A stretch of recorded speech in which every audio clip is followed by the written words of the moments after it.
Hello, we are Nerds United. My name is Jordan. I'm Ashley. I'm Nathan, and this is our guest, Joe. Hi, fans. And today, we're going to talk about do's and don'ts of role-playing from the player's perspective. One of the things that, from my point of view, that you should not do is if you're in a party, don't steal from your other party members. It's a great way to piss them off. Somebody done that to you? We've had a lot of experience with that. Yep, it happens. I think we've ganked some players because of it. So ganking's okay, but not stealing? If they steal and they're disrupting the game. You can If it's just to get kill them. back at a stealing character, then it's okay. Okay, so revenge is okay. We're okay with revenge. Revenge is okay. In a Starting is not. role-play setting. Yeah. In a role-playing setting. In a game. I mean, that's just my word of advice. You're working as a party to complete a goal. Don't piss off your party. What about you, Nathan? You have anything you want to talk about? Mine's kind of along the same lines, but on the opposite side. Something that you should do as a player is you should try to advance the game a bit. Doing things like advancing the plot. Don't have to give up your character for it, but at least try to move the story forward. Well, I mean, your GM spends hours, if not days, working on building a campaign setting and a story for you to follow. Well, loose story. I mean, they come up with plot lines, and you should at least try to follow them. Yeah, like, you don't have to give up your character to do it, just kind of, try to make advances rather than saying no. Any secrets? I mean, that's the point of role-playing. It's to, role-play your character. Yeah, invest yourself in it. Yeah. Yeah. I mean, it's not... Yeah, rather than saying no, think of what would make my character do this. Why would I do this as this character, rather than saying, no, I'm not going to. Because I feel like game RPGs are different because they give you, options. Video games. Because they give you options and you're just this one person. But in a board game, you can be whoever you want to be. I don't know, that's how I feel. No, I'm not laughing at you, I'm laughing at Jordan. Well, So, Joe, do you have any input on that?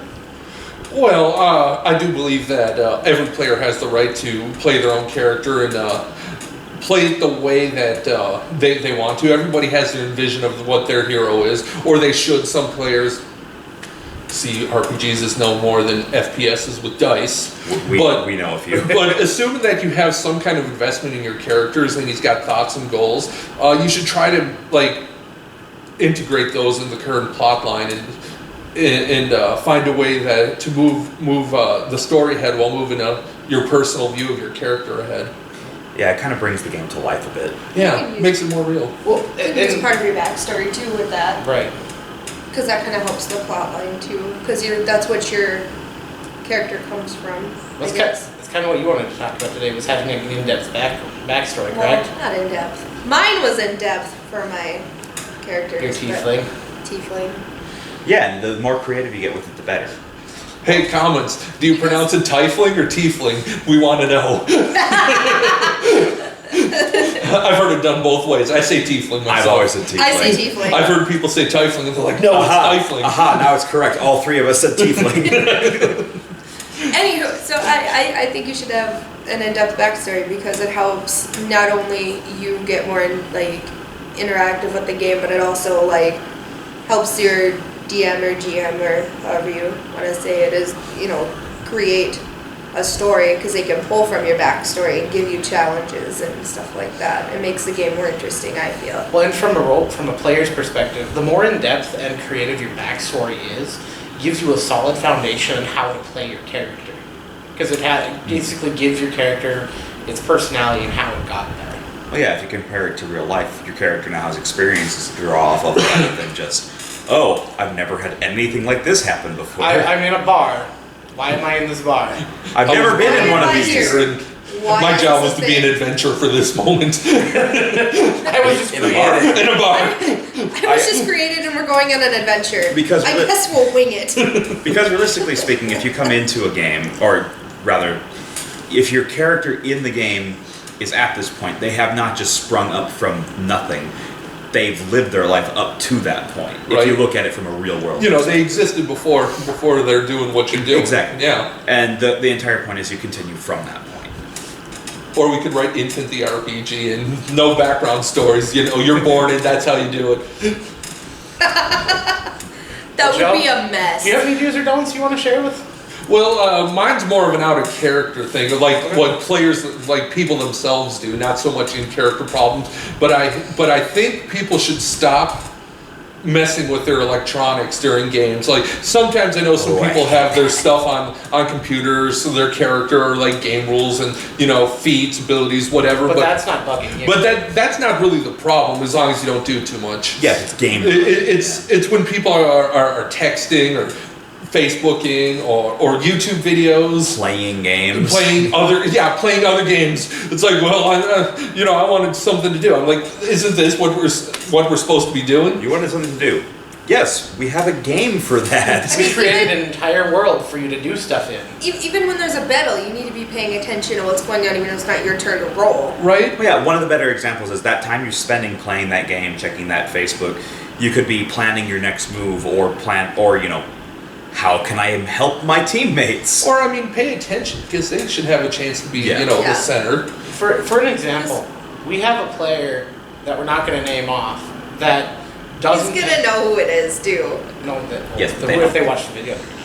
And he will. But they don't pay attention, and mid-combat, it gets to their turn. What's happened? Who's dead? What?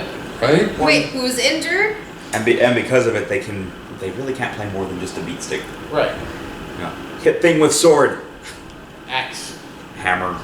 And things outside of your turn can affect you. They can. Or like, it doesn't even have to be combat. It's like, hey, if somebody's got a character and they're doing research in the library and your character's not into that, well, it's like, Your character's pay favored. attention nonetheless, It could be relevant. It could yeah. be important later. Like, what if they find something that's pertaining to what's going on? Right? That- And it's that like, whole okay, thing. you're a beat stick, so if the librarian or the scholarly character is paying attention and being active during your combats, you should be active during their research or whatever their character does. Well, and the other thing there is you can be, what are you doing while this is going on? Right? Are you at the bar drinking and gathering rumors? That's a thing that you could do. It's more complex than we could really just boil down in this video, but All right, and it's really all about playing the game. play the game, Yeah. get yourself And- immersed, get yourself integrated. And I feel like the only time you should check your phone is if something goes off and it might be something important, and if it's not, put it away. Right? Because That's you never know, but I don't think you should be texting upon texting upon texting. Well, if it's that important, you can excuse yourself from the game and make a phone call. That's like what I personally do, and I don't expect other people to follow. This is just how I do it. If it's not an emergency, I put it away. Right. Well, and I think these are all very good points, and I hope people take them out of our video. Oh, yeah, I'd love to hear that our viewers are, getting into these kinds of games themselves. Right? Right. We want to hear about what games you're playing. We would. Yeah. Perhaps we could even check them out too, possibly. Probably. And we probably will. Let's be honest. Let's be honest, we probably will. In our next video, we want to do the do's and don'ts of a GM side of it. Some of us have more experience GMing than others, so it could be a little bit, biased. And Joe's been doing this for 16 years? Oh. Yeah, he's got us all out experience. Since I was 12. He's so- got the three of us So combined. that's 19 years. 19 years? Yeah. Let's say there's a reason we have him as a guest.